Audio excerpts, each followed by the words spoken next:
Pueden abrir sus Biblias en el Evangelio de Mateo, capítulo 5, versos del 17 al 20.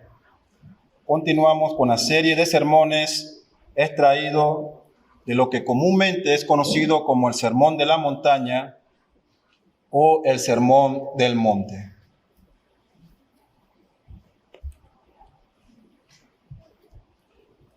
Dice así la palabra de Dios de los versos 17 al 20.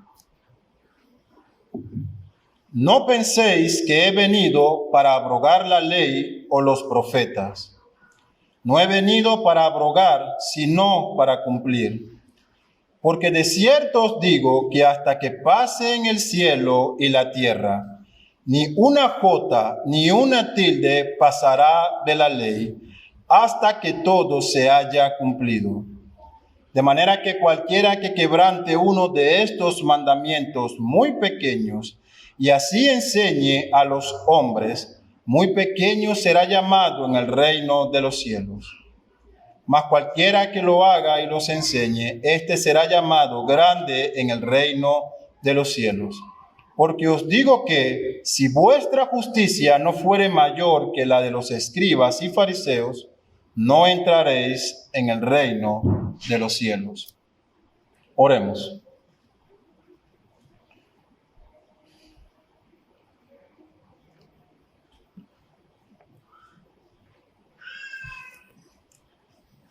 Padre nuestro, alabado y glorificado sea tu santo nombre. Eres digno de toda honra y de toda alabanza. Padre, elevamos nuestras oraciones de gratitud, nuestros cánticos en honor a tu santo nombre. Agradecido, Señor, por tus misericordias en la vida de cada uno de nosotros, por el privilegio tan grande de hacernos tus hijos, por permitirnos estar aquí reunidos, Señor, en este encuentro cara a cara entre tú y tu iglesia, Padre. Ahora nos disponemos a escuchar tu santa palabra. Rogamos tu dirección en todo momento, que tu nombre reciba toda la gloria, que me permitas a mí ser un mensajero fiel de tu verdad, Señor, y que tu Espíritu Santo que tú has dado a tus hijos esté con nosotros, dándonos entendimiento, Señora, también a tus hijos aquí presentes, para que puedan comprender las verdades de tu palabra, aplicarlas a su vida, Señor, y compartirlas con nosotros. Transfórmanos, Señor, por el poder de tu santa palabra. Te rogamos estas cosas en el nombre que es sobre todo nombre de tu Hijo Jesucristo. Amén. Este es el cuarto sermón que tenemos sobre el Sermón del Monte. Hemos avanzado viendo cuáles son los estándares de Dios para los ciudadanos del reino.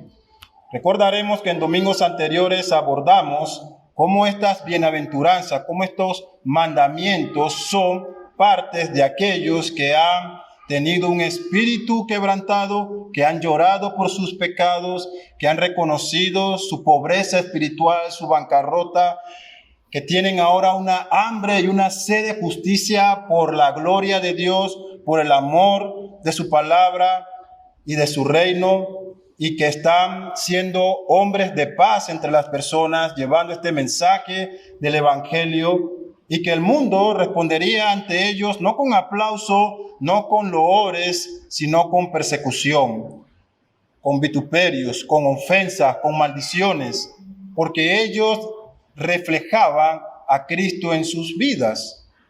Y esta era la consecuencia lógica al resultado de ser un ciudadano del reino, la que Cristo enuncia en lo que vimos como el llamamiento a ser sal y luz.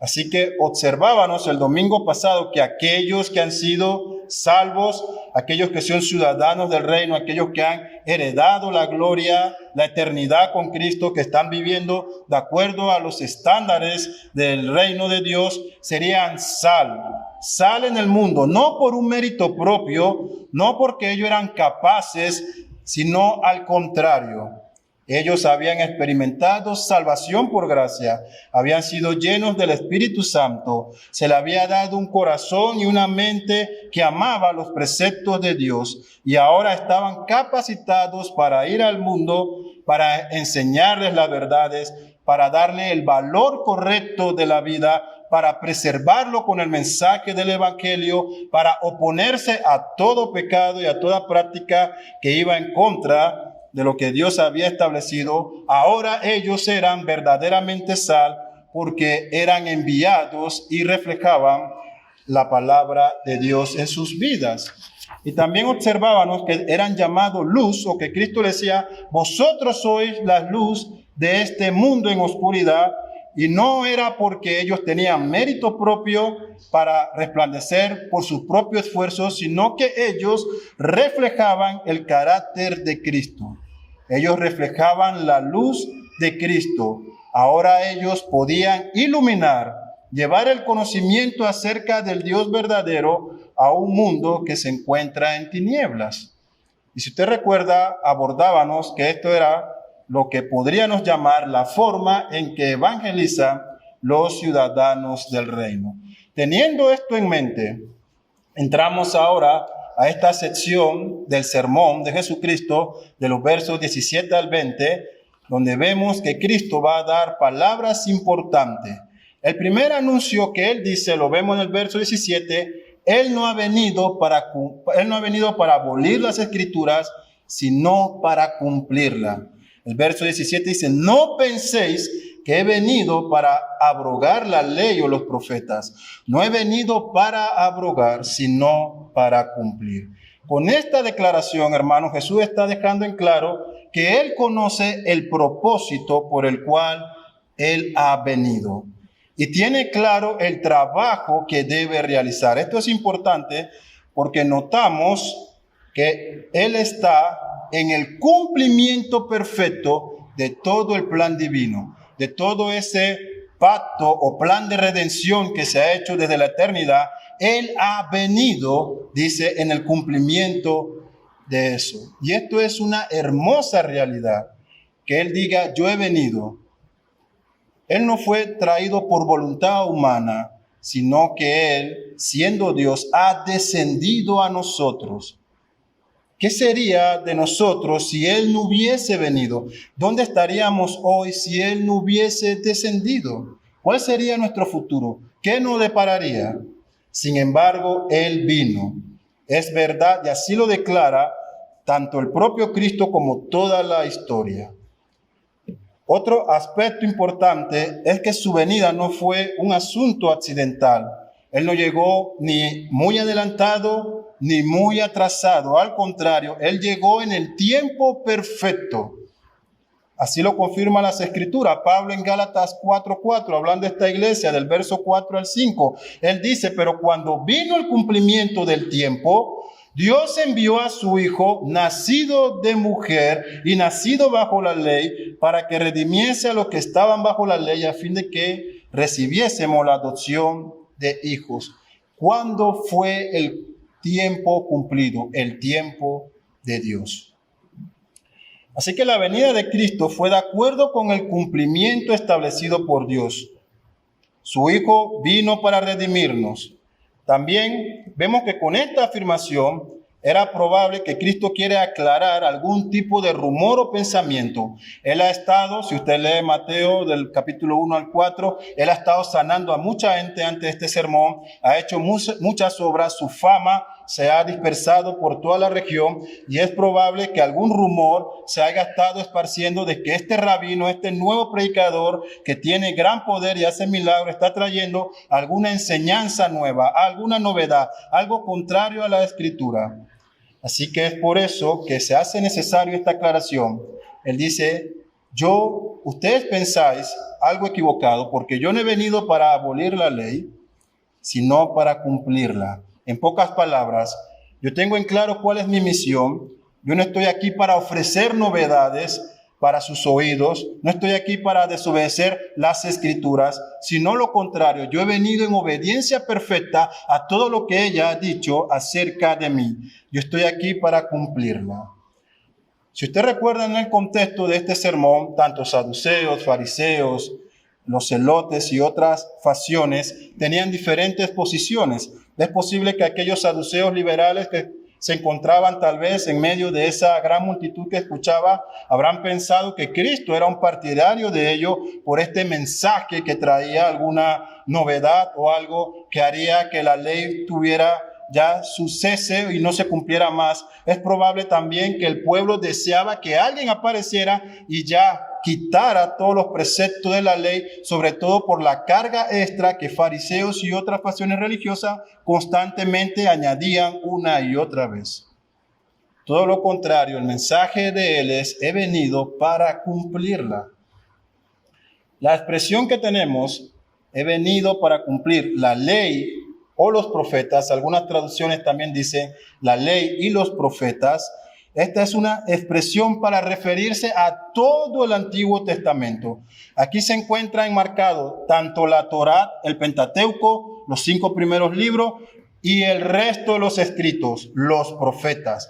Todo el conjunto, estos 39 libros que conocemos como el Antiguo Testamento, como la revelación de Dios al pueblo de Israel, Él ha venido para cumplirla en su cabalidad.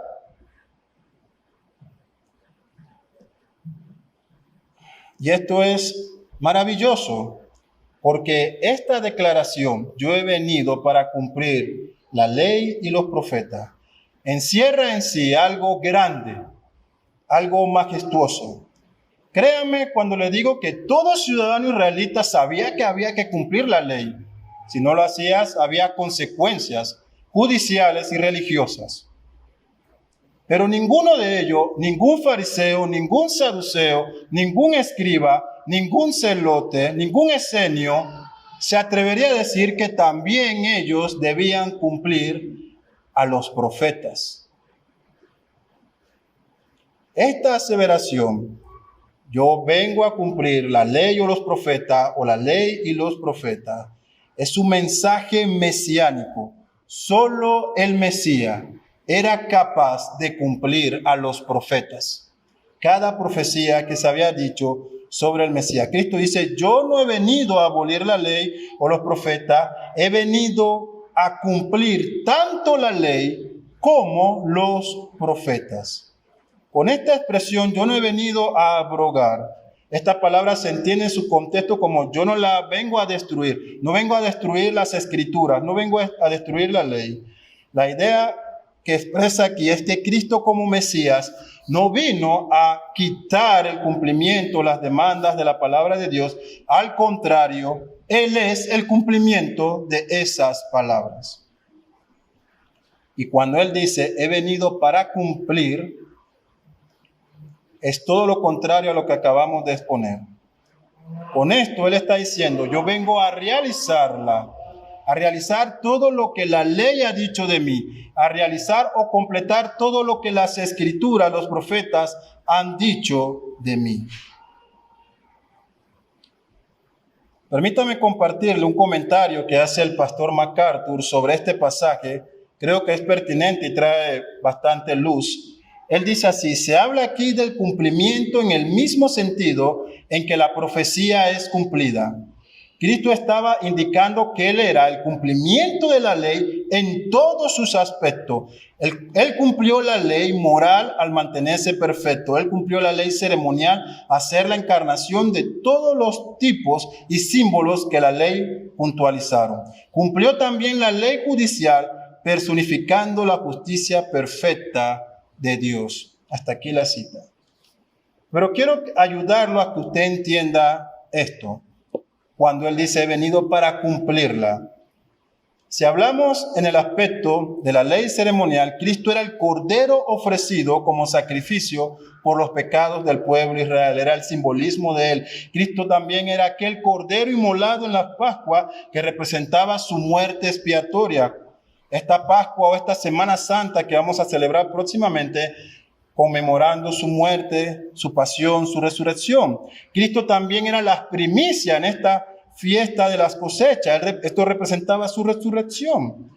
En cuanto a los profetas, Cristo cumplió la profecía. Él es la simiente que destruiría a Satanás, que provenía de la mujer, como dice Génesis. Él es el descendiente de Abraham, de Isaac, de Jacob, de Judá, de David. Él tiene el derecho al trono. Él es el retoño de la vara de Israel, de David. Él nació de la Virgen, como dijo Isaías. Él nació en Belén, como proclamó Miqueas. Él era aquel de quien Juan preparaba el camino. Su nacimiento fue una obra divina, como dijeron los profetas. Su milagro, sus sanidades, su ministración a los más necesitados, su mensaje de libertad, todo lo que se había dicho de él, todo cuanto algún profeta inspirado por Dios dijo, él era el cumplimiento perfecto. Aún su muerte, su vida sin pecado, sus tentaciones, su dolor, cuando fue llevado como una oveja al matadero, aún su silencio ante las autoridades, como dijo Isaías, y él cayó. Aún sus verdugos le decían, habla, defiéndete, y él guardaba silencio. Cada profecía dichas 600, 700 años antes fueron cumplidas perfectamente en él. Cristo lo cumplió perfectamente. ¿Entiende usted esto? Yo no he venido para abolir la ley, dice él, he venido para cumplirla.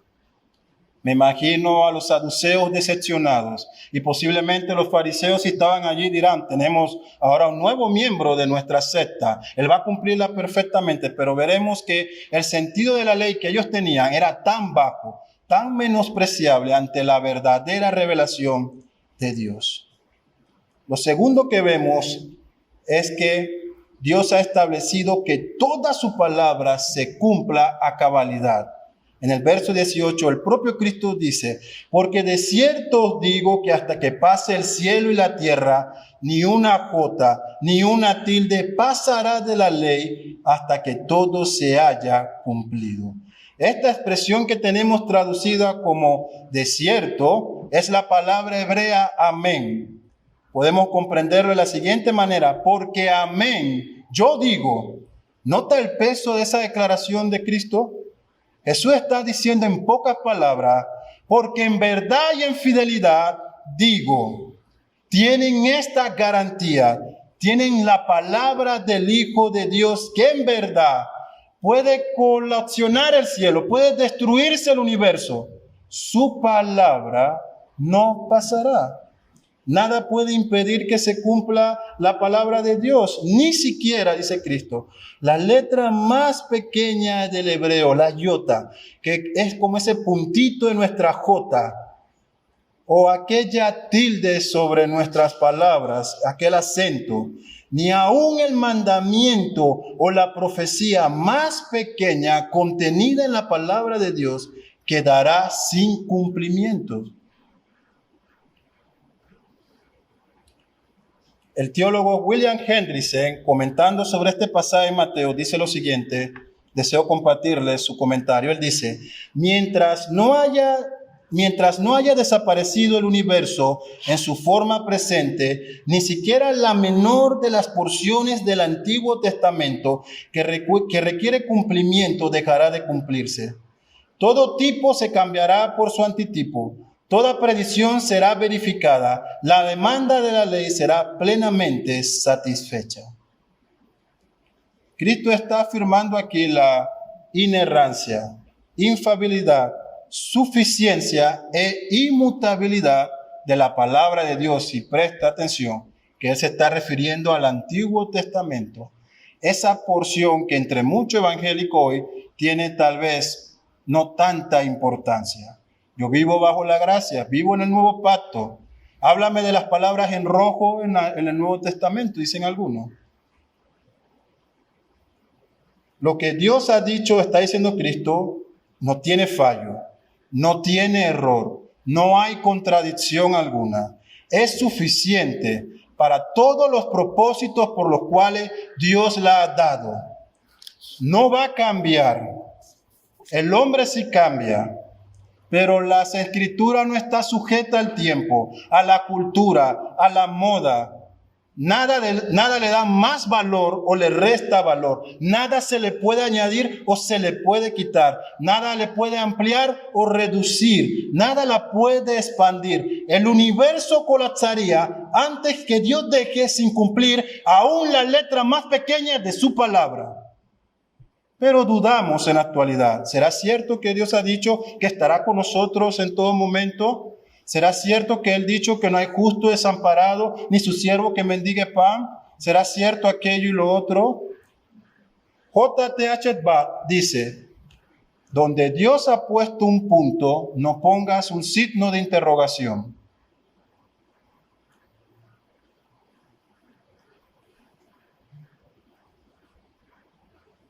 Cuando Él dice que su ley se cumplirá, entendemos que se está refiriendo a todo el consejo de Dios, a toda su palabra revelada, como vimos en el verso anterior. Mire lo que Dios dice acerca de su palabra, lo que Dios está diciendo sobre su propia palabra a través de Isaías en el capítulo 55, verso del 8 al 11. Él dice así, porque mis pensamientos no son vuestros pensamientos, ni vuestros caminos mis caminos, dijo Jehová. Como son más altos los cielos que la tierra, así son mis caminos más altos que vuestros caminos, y mis pensamientos más que vuestros pensamientos.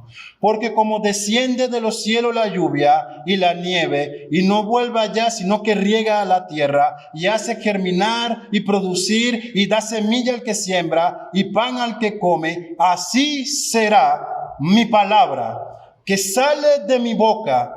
No volverá vacía, sino que hará lo que yo quiero y será prosperada en aquello para lo cual la envié.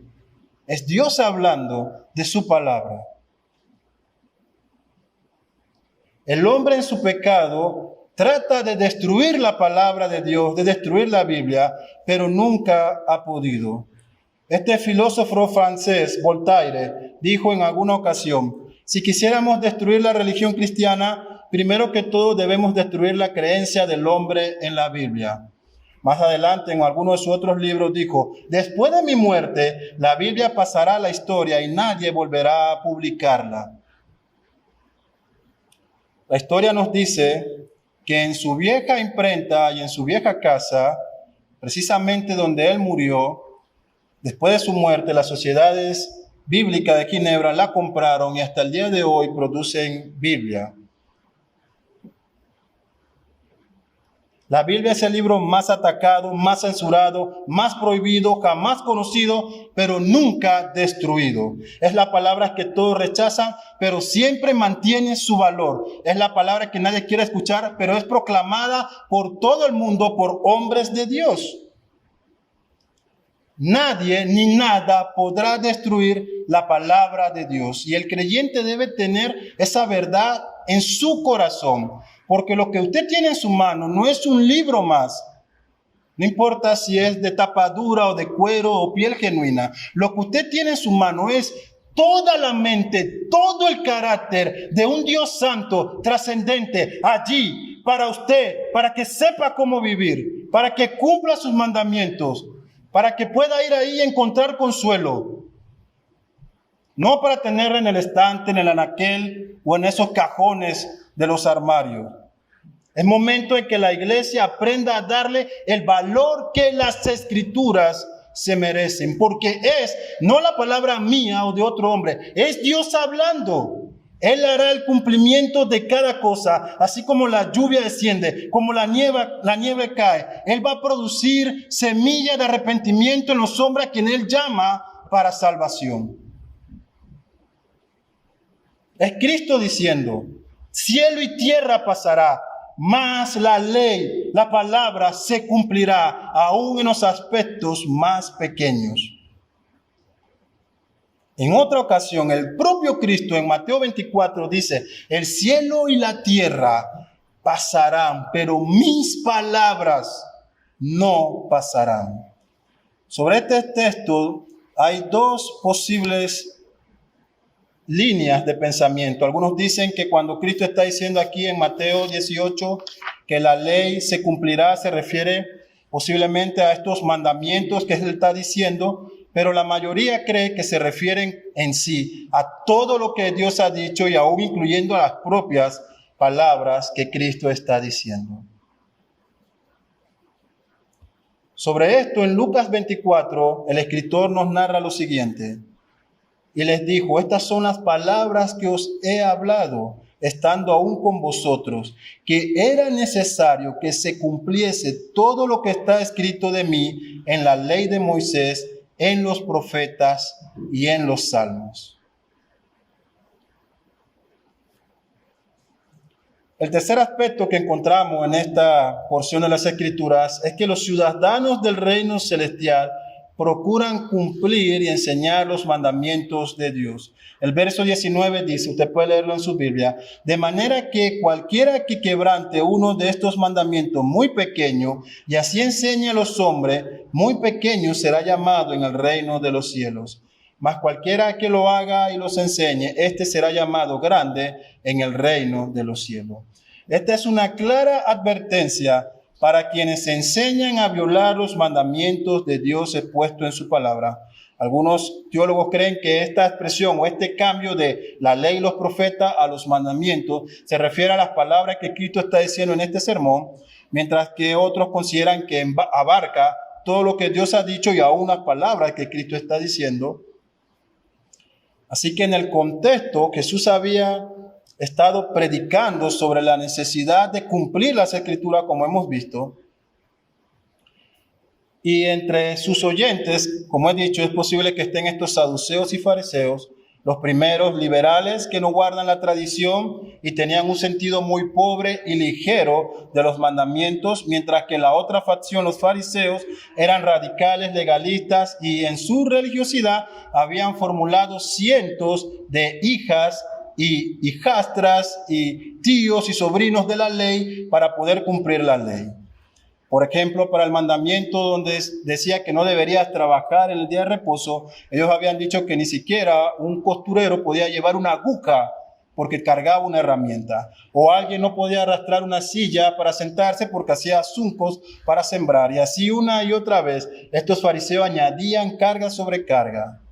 Pero también en ese afán habían quebrantado los mandamientos porque habían disminuido mucho de su sentido. Así que Cristo va a denunciar esto y aún, como vamos a ver a continuación, Él se lo deja en claro. Por ejemplo, en Lucas 7, 9 al 13, Cristo dice así, les decía también, bien invalidáis el mandamiento de Dios para guardar vuestra tradición, porque Moisés dijo, honra a tu padre y a tu madre, y el que maldiga al padre o a la madre muere irremisiblemente. Pero vosotros decís, los fariseos, basta que diga un hombre al padre o a la madre, es corbán, que quiere decir, mi ofrenda a Dios, todo aquello con que pudiera ayudarte, y no le dejáis hacer más por su padre o por su madre, invalidando la palabra de Dios con vuestra tradición que habéis transmitido, y muchas otras cosas hacéis semejantes a esta. Así que una y otra vez estas personas, estos separados para ser santos, como se llamaban los fariseos, habían disminuido y quebrantado las palabras de Dios, su ley, sus mandamientos, al igual que los saduceos y muchos otros.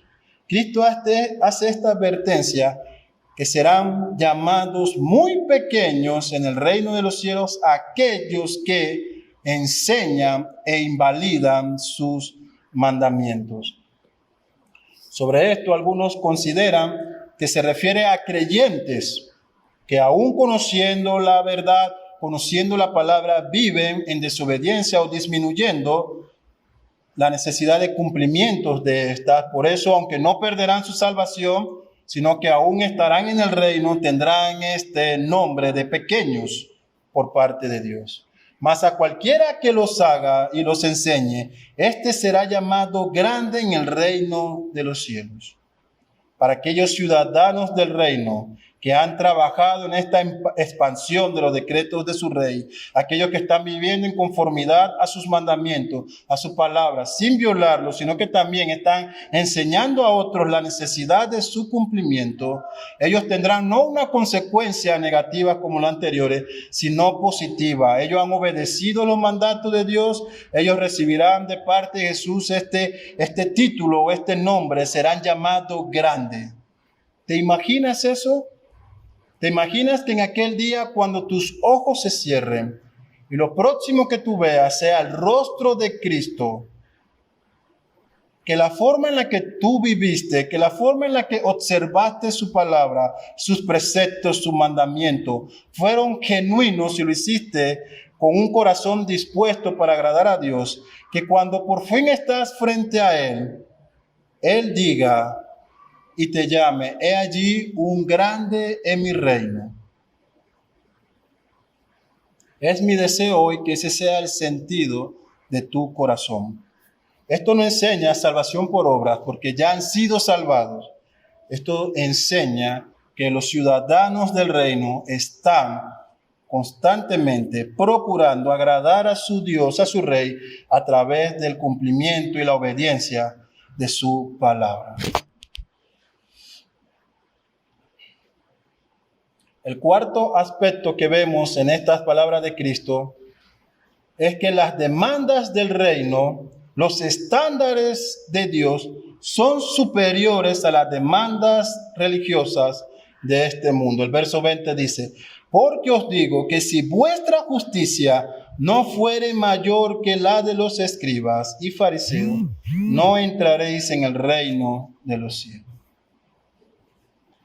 Hay que entender algo, que para el tiempo de Cristo, si querías hablar de justicia y de santidad externa, tenías que hablar especialmente de este grupo de los fariseos. Ellos buscaban la justicia y la perfección. Su propio nombre, los separados o los santos o los apartados, dejaba ver este interés de ellos de la perfección y la observancia al pie y al detalle de la ley. Nótese aquí el otro grupo, los escribas. ¿Quiénes eran estos hombres? Ellos tenían la labor no solo de copiar y transmitir los textos sagrados, ellos también enseñaban las escrituras. Así que tenemos tal vez aquí posiblemente a los dos tipos de personas que buscaban en su religiosidad agradar a Dios, escribas y fariseos. Jesús demanda una obediencia y una santidad mayor que cualquier manifestación externa de piedad. Debo decir, hermano, que nadie se acuesta hoy y despierta piadoso al día siguiente. Eso no es algo que se adquiere con venir a un culto solamente. Eso es la consecuencia de una relación con Dios, de un corazón genuinamente arrepentido, que llora por su pecado, que reconoce su pobreza espiritual, que tiene hambre y sed de justicia y de la palabra de Dios. Una persona que entiende que si no está con Dios está perdido. Jesús demanda una justicia mayor.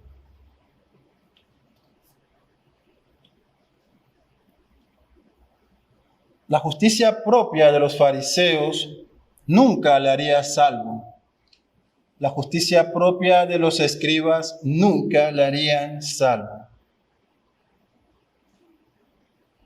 Nuestra propia justicia, tu justicia, tus obras tampoco pueden salvarte. Así que no podemos entrar al reino de los cielos por algún mérito propio. Pero alabado sea Dios de que no somos salvos en base a esta obra nuestra, sino que Dios nos redime, nos hace parte de su pueblo, nos adopta como sus hijos, nos aplica toda la justicia de Cristo a nosotros, como si nosotros mismos la hubiésemos ganado o obedecido. Esta es la justicia que nos permite entrar en el reino de los cielos, la justicia que se le ha imputado a cada creyente. Él sí cumplió perfectamente las Escrituras, la ley, los mandamientos, los profetas. Y como hijo de Dios, tu responsabilidad es obedecer también de la misma manera en que Cristo lo ha hecho. Algunas aplicaciones que podemos obtener. Como hemos dicho, hermanos, Cristo ha cumplido todas las Escrituras y todas las profecías, aún las que tenemos en el Nuevo Testamento, serán igualmente cumplidas perfectamente por Cristo. ¿Por cuál base? Por la base de que Él cumplió perfectamente todo lo que el Antiguo Testamento decía de Él. Tenemos la misma certeza y la misma esperanza de que todo lo que el Nuevo Testamento dice, Él lo cumplirá. Él va a regresar por su iglesia, Él va a juzgar a este mundo, Él nos llevará a la eternidad con Él, donde gozaremos de su presencia para siempre. Pero así como Cristo ha obedecido todas las Escrituras, cada uno de nosotros es llamado a someter su vida a las Escrituras, a las palabras de Dios. En la introducción de esta serie de sermones, hace ya 4 domingos, les decía, el Sermón del Monte es ese espejo en donde cada creyente debe pararse y reflejar si su vida está de acorde a las demandas del reino, a las demandas de cómo son los hijos del reino. Y una de esas características es que los hijos del reino entienden que las Escrituras no es un libro de opiniones de cómo debemos vivir, sino es un mandato que contiene la forma en que debemos vivir. No hay excusas para no vivir en cumplimiento de las demandas de Dios. Pero también, querido amigo, si tú no has creído, si estás hoy aquí y tu vida no ha sido confrontada con esta realidad de que hay un día establecido en que darás cuenta a Dios de cómo has vivido, así como Cristo cumplió todas las Escrituras y cada profecía que yo le compartí, solo algunas de las decenas que hay, asimismo debes tener la certeza de que todo el castigo, todo el juicio, toda la ira que Él ha dicho que va a desatar sobre quienes no creen en Él, se cumplirá igualmente. El fuego del infierno, el tormento eterno, para quienes no creen, es una realidad. Esto será en la tierra para ti aquel destello del cielo, porque lo que te espera, si tú mueres sin Cristo, es un tormento para siempre. Nadie ni nada te sacará de allí. Es eterno.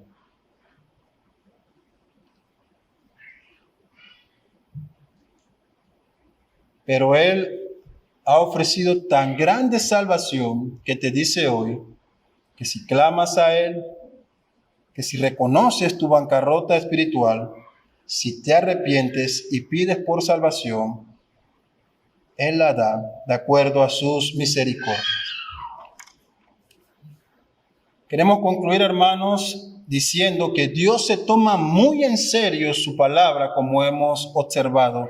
Él va a garantizar que cada cosa que Él ha dicho se cumpla perfectamente. Nosotros como iglesia debemos hacer lo mismo. Tener en poco las Escrituras es un terrible pecado. Nunca debemos caer en esta situación. Toda acción de nuestras vidas que no se conforme a la palabra de Dios es pecado. Y esto no es una palabra de los pastores o de maestros de Biblia. Estos son los decretos y las demandas de Dios. Oremos.